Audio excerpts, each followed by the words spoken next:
আপনি আপনার যে যে ঘটনাটা যখন শুনলেন আপনার ছেলে মারা যায়, আপনি কয়টার দিকে শুনলেন?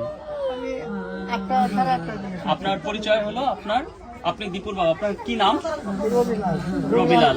আচ্ছা, রবিলাল চন্দ্রদাস। আপনি মারা গেল 8টার দিকে শুনলেন, আর তার যে সমস্যা শুনলেন 7টার দিকে। এই 1 ঘন্টার মধ্যে এই ঘটনাগুলো ঘটে গেছে। আচ্ছা, তো এই যে পুরো বিষয়টা এই আনার পরে, ওই যে মারা যাওয়ার পরে ওখান থেকে লাশ কে নিয়ে আসছিল? আমি গেছি। আপনি গেছিলেন। আপনার নাম কি? আমার সুনীল চন্দ্র দাস। আপনি কি হন তার? আমি যারা আচ্ছা, যখন এই যে পোড়াচ্ছিল আপনারা সামনে ছিলেন, ওখানে বসে যে আগুন দিচ্ছিল গাছে ঝুলাইয়া, ওগুলো কেউ দেখেন নাই? ওগুলো আপনারা ভিডিওতে দেখছেন? আচ্ছা, তো শোনেন, আমি আপনাকে বলবো, আইন, আপনার কি মামলা করছেন? না, মামলা কি করছে? মামলাটা হয়েছে, এখন সেটা কে করছে?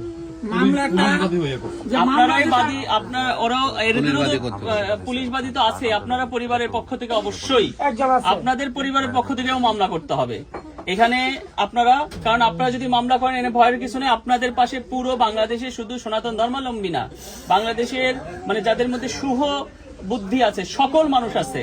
আপনার ভয় পাওয়ার কিছু নাই। এবং আপনাদের আমরা এইটুকু আপনাদের কথা দিতে পারি যে আপনাদের এই পরিবারের বা এই যে এর যে বাচ্চা, ছোট্ট একটা বাচ্চা, কয় বছর বয়সে? 1.5 বছরের বাচ্চা। এই 1.5 বছরের বাচ্চার অন্তত দায়ভার আমরা নেব, যে এর পড়াশোনা থেকে সমস্ত কিছুর খরচ আমরা বহন করব। আপনারা চিন্তা করবেন, এইটুকু আপনাদের বলে। আপনার ছেলেকে তো আমরা ফেরত নিয়ে আসতে পারবো না, বুঝছেন?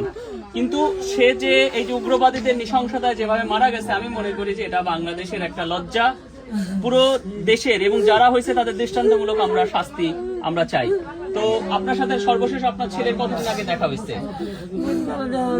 কি বলছে আপনার সর্বশেষ? আচ্ছা আচ্ছা, ঠিক আছে মাসিমা, আপনি কাঁদবেন না। মাসিমা কাঁদবেন না।